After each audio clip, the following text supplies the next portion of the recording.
Sir, Shivraj Singh Chauhan को लेकर के ये खबर चल रही है कि राष्ट्रीय अध्यक्ष बनाया जाएगा, उनको भारतीय जनता पार्टी कमान सौंपने जा रही है लगातार इस चीज को लेकर के। और जब हम बगावत पर नजर डालते हैं तो फिर ये चीजें कहीं ना कहीं सच की तरफ जाती हुई भी दिख रही हैं। क्या कुछ लगता है सर, ये जो निपटाने वाला एक जो कॉन्सेप्ट था कि हम बड़े नेताओं को जो भी हमारे सामने रोड़ा होगा उसको निपटा देंगे, तो निपटाने के लिए इतना सेक्रीफाइस भारतीय जनता पार्टी कर सकती है?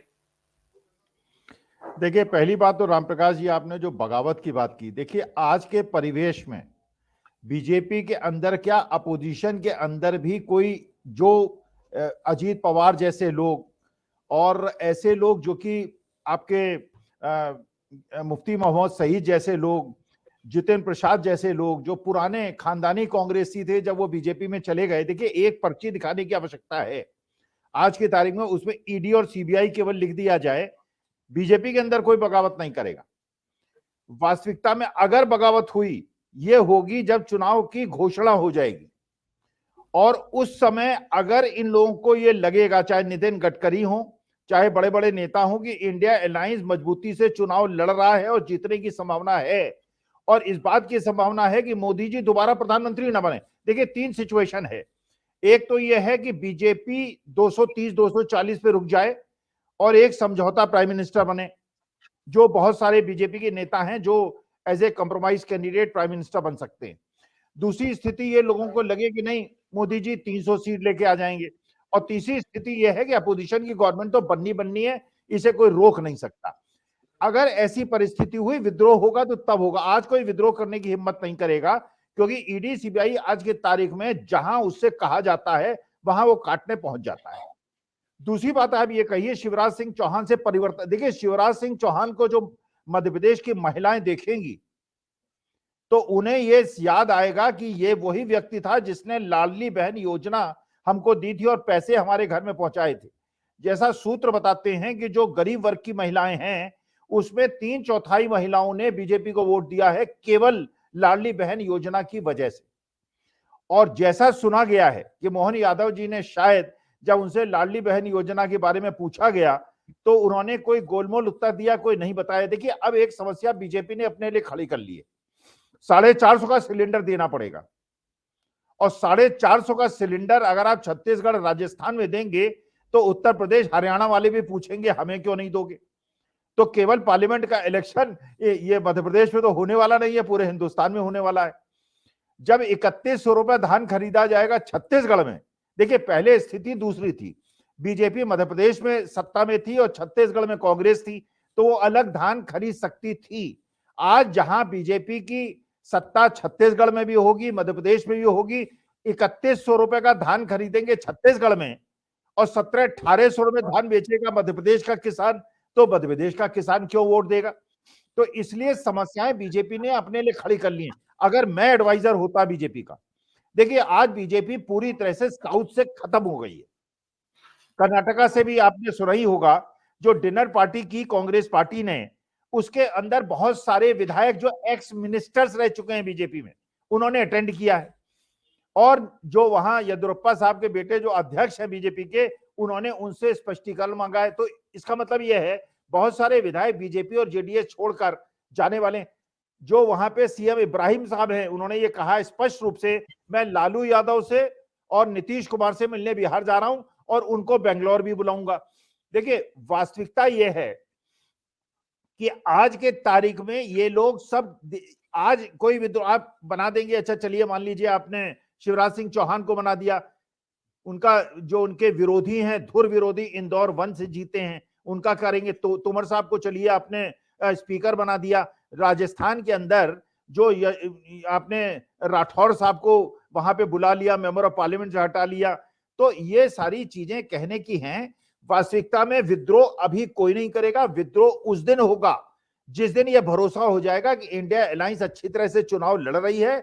और उसके बाद एक चीज और साफ हो गई है 3 दिन के अंदर, कि बीजेपी ने जिस मुद्दे पे चुनाव जीता था और ये कहा था कि हम मजबूत राष्ट्र आपने दिया है और ये भारतवर्ष की रक्षा करने में समर्थ है, न तो हमारी सीमाएं सुरक्षित है, ना हमारा संसद सुरक्षित है और ना हमारा देश सुरक्षित है।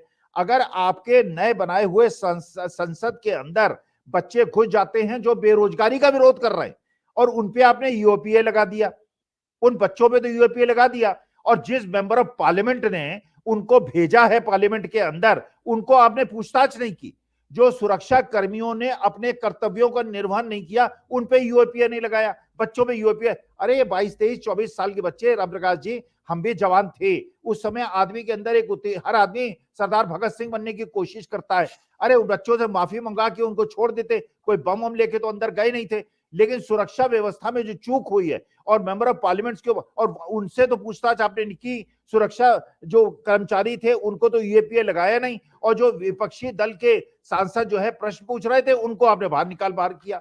अरे ये तो बिल्कुल देश के लोकतंत्र पे प्रहार है। अभी कोई विद्रोह नहीं करेगा, विद्रोह होगा वसुंधरा राजे भी जो है राजपूतानी है, और गुजरों में उनकी शादी हुई है। अभी देखिएगा, अभी आप केवल एक जाति की बात कर रहे हैं मध्य प्रदेश में, बैकवर्ड की, आप बाकी, और मीर साहब बैठे हैं जो हरियाणा, जो इन्होंने कहा है हुड्डा साहब ने, हरियाणा से टचिंग जितनी सीटें हैं उसमें 70% सीटें कांग्रेस जीती है।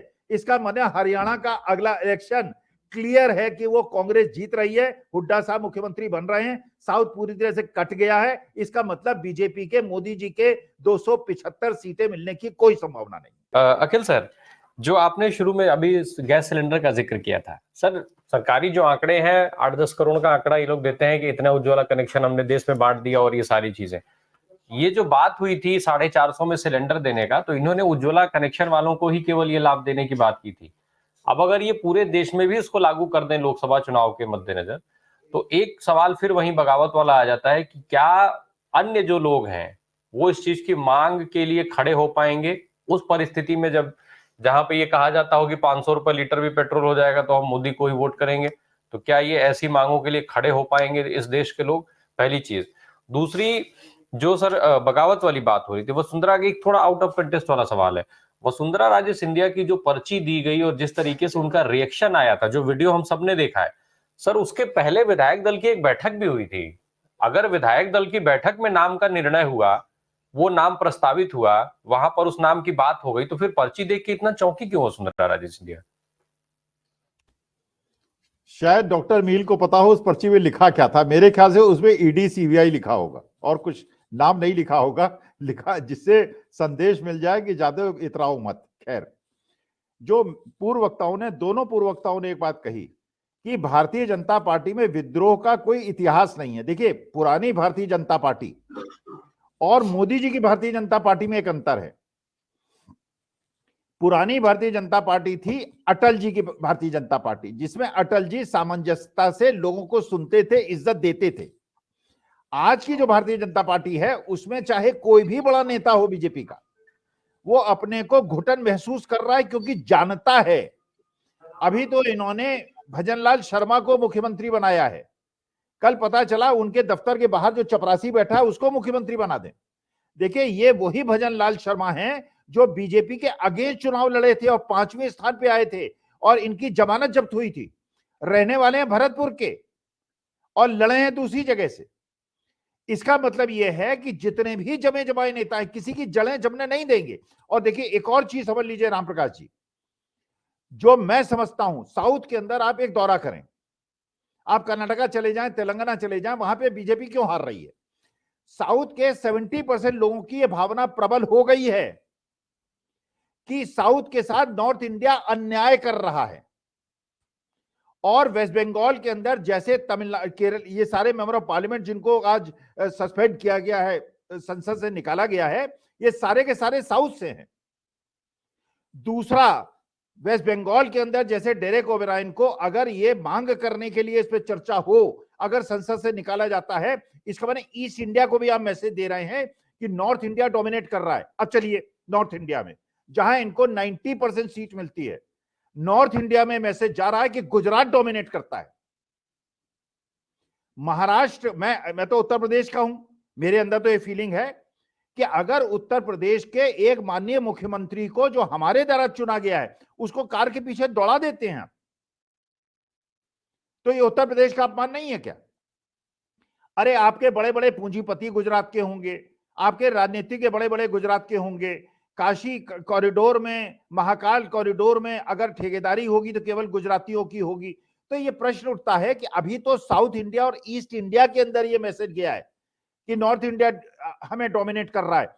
अब ये मैसेज बाकी हिंदुस्तान में जाने वाला है कि गुजरात लॉबी इतनी ज्यादा डोमिनेटिंग हो गई, जिसको चाहे ये मुख्यमंत्री बना दें।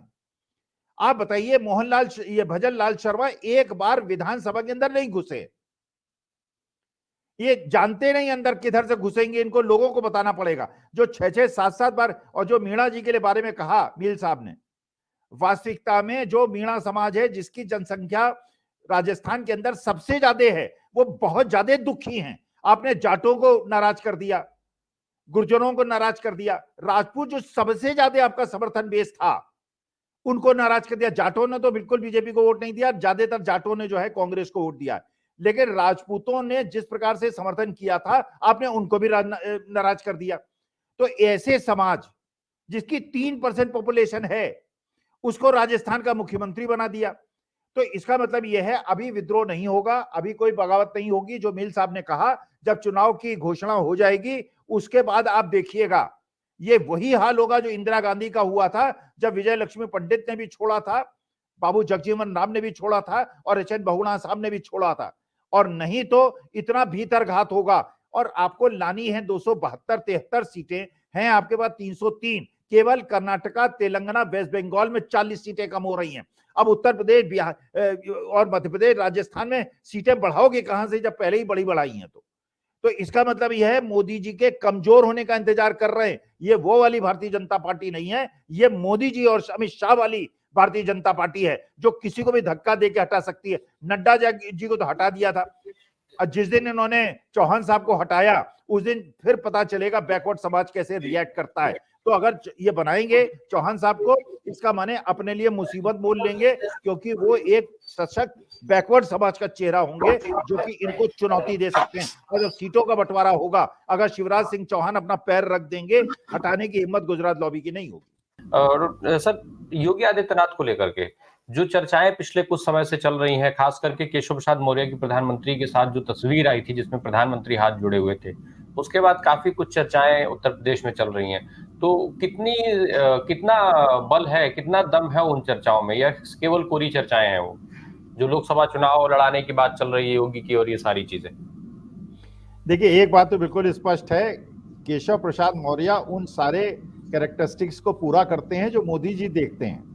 वो चुनाव हारे हैं, इसलिए वो उनको कोई ऊंचा पद मिलने वाला है।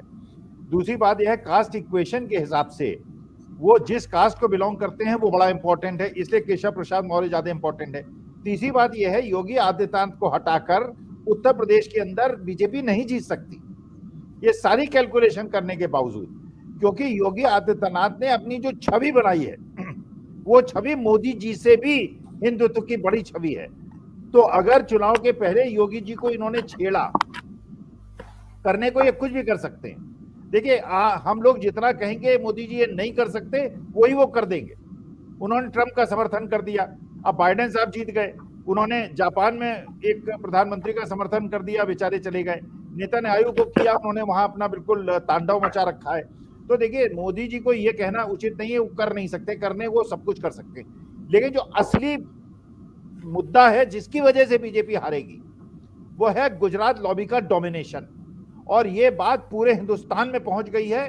केवल हमारी जो गोबर पट्टी है, जिससे मैं भी आता हूं, और साउथ वाले कुछ और भी कहते हैं, तो ये जिस दिन ये पहुंच गया, गुजरात लॉबी जिस प्रकार से एक्सप्लॉइट कर रही है नॉर्थ इंडिया को, हमें तो मंदिर मस्जिद में उलझा रखा है, सारा इंडस्ट्रियलाइजेशन वहां हो रहा है। आप पूछिए मेरे साहब से, राजस्थान, मध्य प्रदेश के, महाराष्ट्र के बॉर्डर एरिया के लोग बसों से जाते हैं, गुजरात में काम करते हैं और रात को वापस आते हैं। इसलिए सारा इंडस्ट्रियलाइजेशन गुजरात में हो रहा है। सारे प्रदेशों की इंडस्ट्रीज को गुजरात ले जाए।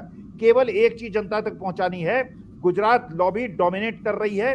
ये हिंदुत्ववादी लॉबी नहीं है, ये गुजरात लॉबी है।